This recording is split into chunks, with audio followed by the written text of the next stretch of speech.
Hi everyone, and welcome to Mad Knitting. My name is Susan, my pronouns are she, her, hers, and this is a YouTube channel where I share all about my crafting life. Usually that means I am talking about knitting pretty much exclusively, but today is a special episode where I'm not going to talk about knitting. I'm going to share about some sewing projects that I've had going on, and I think I'll talk a little bit about my history with sewing and how I learned. So hopefully that is something you're interested in. If not, I suppose you can give this video a skip and join me next time. Today is September the 5th, 2023. It is Tuesday, and it is the first day of school for my kids. The official first day of school was last Friday, but my kids are in 10th and 12th grades. They're in high school. And the first day was for freshmen only. So this is the first day that my kids actually had to be there, go to class, all that stuff. And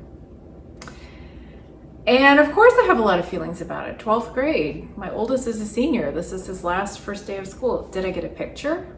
No, I did not get a picture. I'm not sure would my kids have posed for a picture? They might have obliged, but they wouldn't have been excited about it.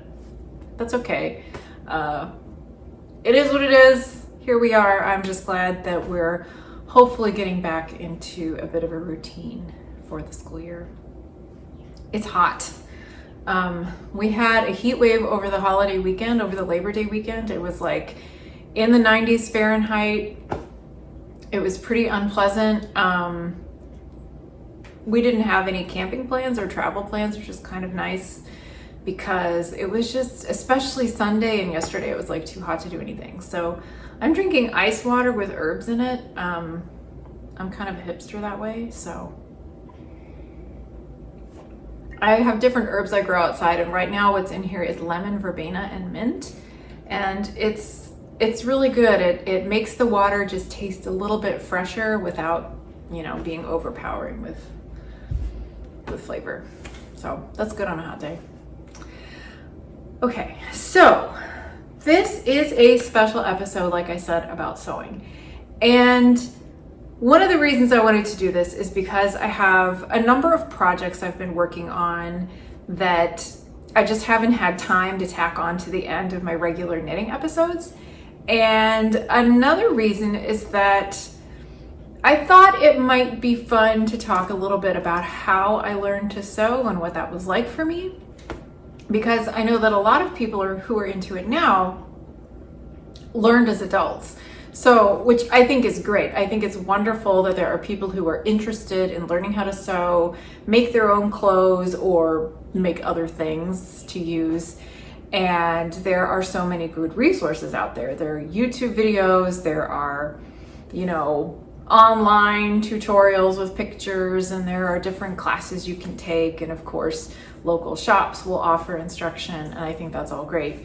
I learned a long time ago. I learned when I was a kid, and I don't think that I have really talked about that here before. I may have alluded to it. So I just thought I'd share about it, just in case any of you have had a similar experience. So I learned to sew around the same time that I learned how to knit. I was, I think, in 5th grade when my mom signed me up for a class with the County Extension Center through the 4-H program. So they had these classes. They were homemaking classes of some sort, or I don't know exactly how it was organized. And of course it was very home ec oriented. It was almost exclusively girls that signed up for the classes, which that's a whole thing.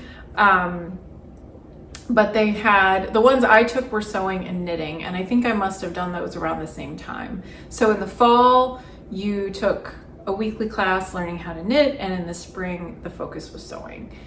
And that's how I learned. I know that my mom taught the beginning knitting class when I took it, and she might have taught the first year sewing, but I do not actually remember. Now that I think about it, maybe she didn't. anyway. It's just so different from how people learn now, right? There was no such thing as the internet back then. So I am 44 years old. I was born at the tail end of 1978. And when I took this class, it would have been like the late 1980s. So I think a lot of people actually learned how to sew. That was still a time when sewing your own clothes could actually save you money if you were smart about it. And there was, I think, a stigma with homemade, but it was also not uncommon for kids, girls, let's be honest, it was mostly girls, to learn those skills. It was considered something you had to do. Or not something you had to do, but many of us did. So the way it worked in the 4-H program was they had, for the first 2 years, and this was true in knitting too, for the first 2 years that you took this course, the projects were very much determined for you. You basically only had a choice about what fabric you were using. So the first year project was an elastic waist skirt. That's what we had to make. I don't know what boys did. If there were boys in the sewing class, I think maybe there was a tote bag project that they could do, or maybe there was actually a pair of shorts. I'm not really sure. The point is, it was very gendered and we did not have options. So it was this elastic waist skirt, and I'm sure it was the purpose of us all doing the same thing was that they could tell us exactly what pattern to buy. I was pretty straightforward picking out fabric, and we all learned the same skills. So we learned how to take measurements to determine what size to make. We learned how to cut pieces out on the grain, because you have a grain line on the pattern piece that shows exactly where the weave is. We learned how to use fray check on the edges of our fabric. That was how we finished seams. They really loved fray check in 4-H, let me tell you. We learned how to hem, and of course we learned how to do the elastic casing for the waistband. So that was the first year project. The second year project was a jumper. So it was one that had a neck hole big enough you could just slip it over your head. Now remember, this is the 80s, so everything was kind of oversized and drop waisted. I remember mine was red. So it was like a drop waist and then a gathered skirt. So the new skills we learned with this was putting in a facing. So we had to learn how to do iron-on interfacing. We learned understitching for the facing. We learned how to finish edges on a curve, and then we learned how to gather fabric for a gathered skirt or a ruffle or whatever. After the second year, you could choose your own pattern. So I think the third year, the emphasis was knit fabric. So you could make what you wanted as long as it was in a knit fabric. And then the fourth year, which was the last year I did it, I think I was in 8th grade when I wrapped this up. I don't remember what all the required skills were, but I remember that I had this epic jumpsuit that I made. By then, it was like the early 90s, and the thing that I made, I wish I had pictures of it. I don't think I do. It screamed 1991 or 1992, whatever year that was. It was a nautical themed jumpsuit. It had a wide collar. It had like puffy legs with cuffs at the bottom. I think there were like gold buttons. It was really something, let me tell you. So that's how I learned how to sew. I know that I had a sewing instructor who was very, very skilled. By the time I got to those more advanced years, I would go to her house for the lessons because she had a whole room with about 4 different sewing machines, including regular stitching and serging, so I could go between. And, you know, I learned a lot. And even when I was done with those 4-H classes, I still sewed a few garments for myself through high school, not so much in college because I didn't have time or space or inclination, but After that, as an adult, I've actually made a few things for myself too. So I want to show you one thing that I made. I've made like two in my adult life, like post-college, I have made two complicated things that I'm very proud of. The first one I don't have anymore. It was actually a dress, a maternity dress that I made when I was pregnant the first time, because I was in graduate school studying music and I had a recital performance that I had to do when I was very pregnant. And I knew that I was going to need something nice to perform in, and I couldn't find anything. Like, I couldn't find performance-worthy clothing in maternity stores. Maybe you could get those now, I don't know. But at the time, I was not having any luck. So I made a navy blue crepe back satin wrap dress. It was beautiful, and it was a pain in the ass to make because everything was so slippery. But it worked out, and I don't have it anymore, unfortunately. So that was one thing. And the other thing that I made, I actually have, so I'm going to show it to you. I'm going to try it on. I almost never wear it, but that's okay. This is called, what is it called? Is it called the waffle jacket? Or is it from Waffle Patterns? I think it's Waffle Patterns. The designer is of Japanese origin, and I think she lives in the Netherlands now, but she does beautiful patterns. I will link to something in the description box below this so you can find it. But what I really love is the way it's gathered in the front. So if you're not careful, it can sit kind of funny and do kind of funny things with your chesticle region. But I just thought it was so cool. So I think the reason I don't wear this is because I opted to leave off any kind of closure in the front, and I think it would benefit from closing in the front so that it doesn't hang funny on me. But I'm still so pleased with how this turned out and how well it fits me. The buttons are purely for decoration. I salvaged these off of something that I got at a thrift store, maybe a sweater, I don't even remember. I have like this dark red fine corduroy that I used for the outer layer, and the inside, the lining is printed rayon that I had. So this was really complicated. There are darts on the back by the collar. It's fully lined, so I had to, cut out a bazillion pieces. And there are tucks and gathers, and the ends of the sleeves have this fake placket thing happening. But it's a really beautiful jacket, and I really, there's not really anything like it out there. So I'm really happy with it. I made this thing when our house was under renovations 6 years ago, maybe? No, longer than that. 7 or 8 years ago. And we were ripping out, actually this place where I'm sitting now, we added on. So our whole kitchen was dismantled. Everything was out of place.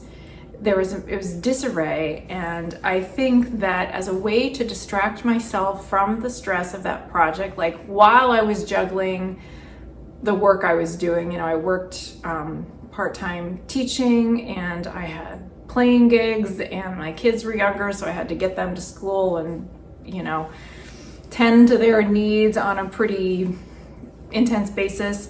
To distract myself from the stress of all of that happening with the upheaval of renovation, I decided to make do this really complicated sewing project. So I was working on this in my basement while I had like kitchen stuff piled around me. At one point, we could not enter or exit the house using the front or back doors because we were waiting for concrete to pour and get dry. So we had to like climb out the egress window in the basement. It was like a whole thing. And that's when I made this jacket. So even if I don't wear it like ever or almost ever, I will always keep it because it will remind me of that time when things were in such upheaval. So that's proof to myself that I can make complex things. The truth is though, I don't do that very often. I don't sew complicated things very often. Partly because if I lose steam, then I just never finish. So I need things, unlike knitting, where I'll just sort of pick it up and keep going till it's done.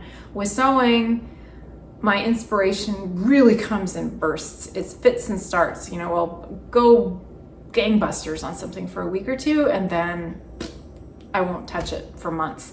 So it's important for me to have simple enough things that I can get them done and move on. All of that said, I have finished a few things recently that I would like to share. I have mentioned in some previous episodes over the last few months that I've been making some pajama pants for my daughter using the Luna pattern from Made by Ray, and that's been very successful. I have really enjoyed that. She loves the finished ones, and I ended up making 4 pairs for her. I think I shared the first 2. There was a pair with, anyway, you've seen them if you've been watching. And I thought I would share the most recent 2 that I made. She doesn't wear these a lot yet because they're made out of warm flannel and it's just too hot. But I wanted to show you because I'm really proud of how these turned out. This is fabric I just picked up at Joann. It's like a heavyweight shirt flannel. And what I'm really proud of is that I matched the plaids like a champ. Look at that. So this is like the back seam, or maybe it's the front seam. Anyway, those things match right up, and they match up down the outside of the leg. Check it out.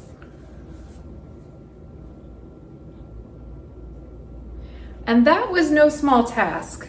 Sewing these up is easy enough, but what took the longest for these plaid pairs was cutting them out. So what I had to do was take the pattern piece and cut out one piece at a time. Normally, when you're making a pattern like this, when you've got 2 identical or 2 mirror image pieces, like the 2 back pieces and the 2 front pieces, you fold the fabric in half and cut them both out at once. But if you're trying to match plaids, that's risky. This is the other pair I made for her. And you can see this plaid is so large scale that if it was off, you know, if it didn't line up down that not the inseam, the inseam goes up the leg. If it didn't line up in the front and back or down the sides of the legs, it would really be obvious. And you can see, I mean, the outside of the leg is not straight up and down, but horizontally the plaids line up. And I'm really pleased with myself.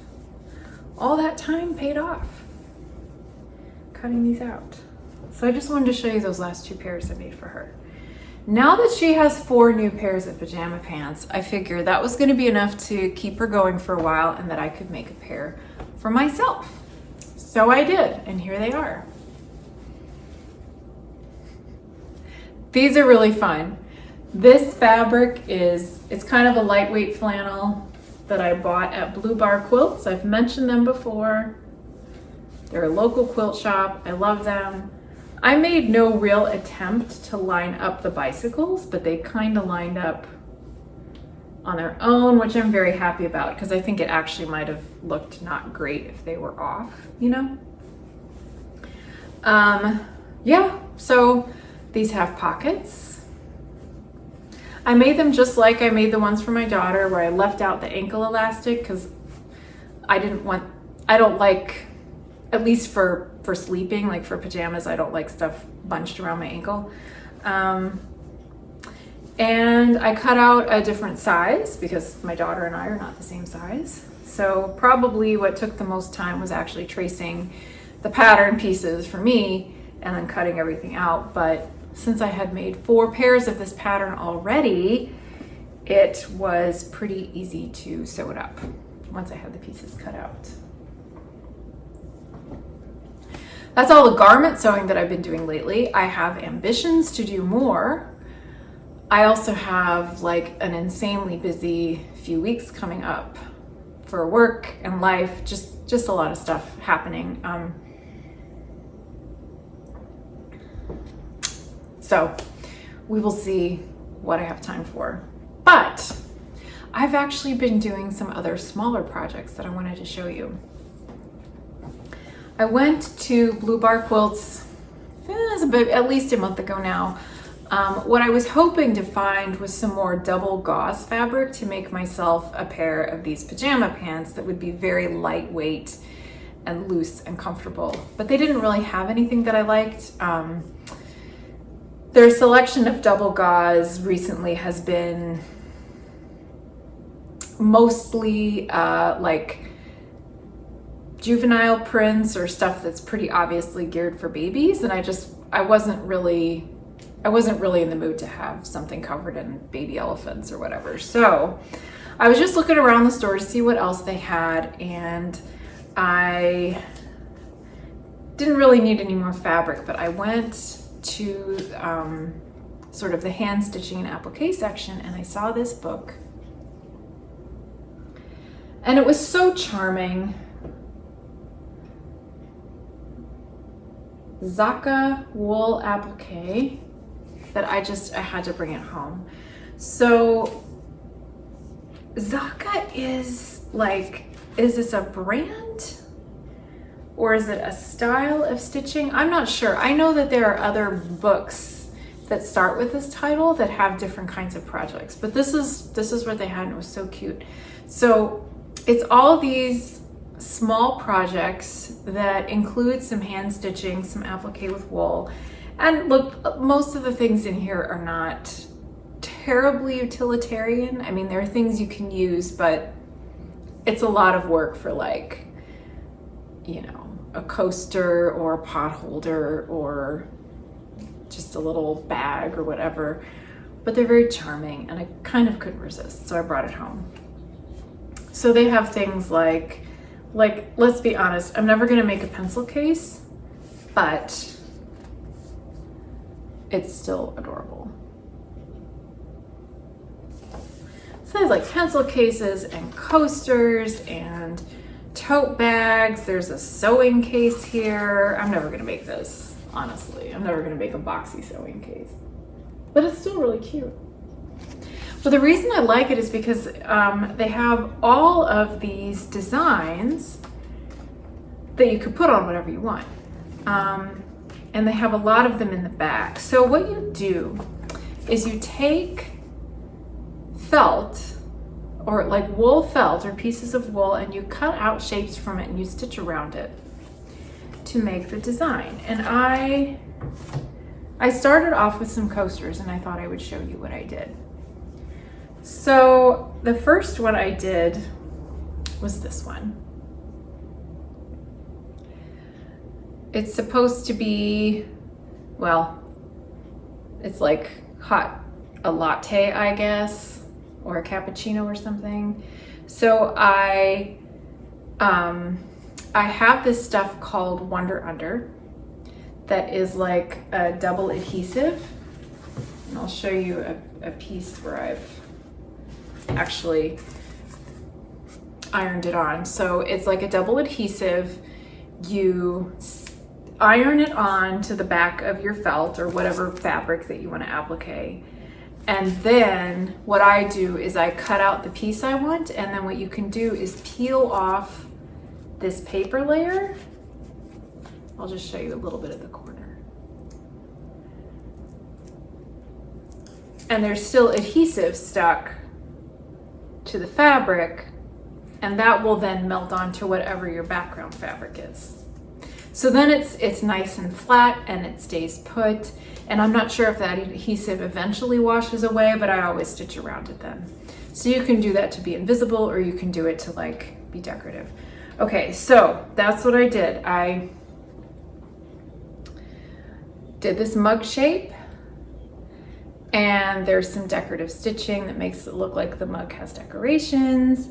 And then I added this piece up here to look like the beverage. And I stitched this little heart up here. And then I took these little fabric scraps and just kind of improvised patchwork, sewed them around with a piece of quilt batting underneath. And then I cut this circle out